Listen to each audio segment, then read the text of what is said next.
Hello everyone and welcome back to my channel.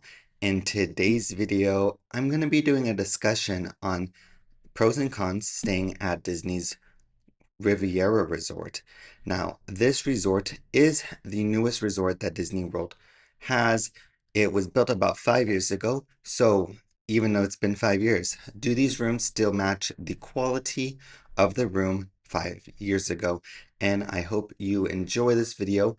And if you haven't yet, subscribe to the channel as I do try to post these videos as often as I am able to. And see all the other videos in this collection, pros and cons, staying at Disney Villas. I hope you enjoy this video, and I'll see you in my next one.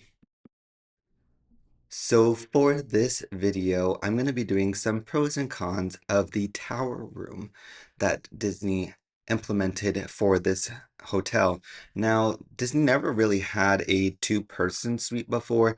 Maybe at Boardwalk you consider that, but this is truly a two-person room max. There is only one bed in this room, and this one I stayed in was just for one night. It was on the seventh floor, and this room did have a beautiful view. One of the pros of being so high in the Tower Studios is you get to see a full view of most of the resort. You saw Tower of Terror in the distance, and right in front of you was Epcot. So you could see Epcot fireworks, you can see Spaceship Earth illuminated. It is just a very picturesque balcony when you turn at nighttime. Now, for the rest of the room, it is very tight. I would say if you are a solo or a couple traveling, it is mainly for that, couple nights stay, 3 nights stay. But if you are staying a week, you will have trouble kind of navigating around the room if you do purchase a lot of items. There's not a lot of extra space. Even for one night, I try to lay out my suitcase on the floor, and there wasn't a lot of space extra. Now, there is a drawer in the room, so if you are one of those to unpack, maybe you could put the luggage in the closeted spaces. But in terms of like open space, when you have luggage on the floor, there's not that much room left. Now, the Murphy bed is the only bed. So if you like that space during the day and then only sleeping in the room at nighttime, it is kind of nice space. Or you could just watch TV from your bed if you don't want to keep moving that Murphy bed up and down. Now, the bathroom is very beautiful. It is almost the same size as the living space. The shower is relatively big for this room, as well as the kind of kitchen, or not kitchen, but the sink area, which they want you to use because it's interesting. This room, though it doesn't have a kitchenette, you have glass. You have glassware, so you wash that in the sink in this room. I also would say is a pro is that there is an extra closet. So there are places to hide things and to make the space more open. It's just that if you are one to not really unpack on your vacation, it's just going to be a little bit more of a downside in terms of navigating around the room. But overall, the quality of furniture is really nice. These rooms are 5 years old, but you may not even notice that it is really well appointed and the furniture is top notch in my opinion.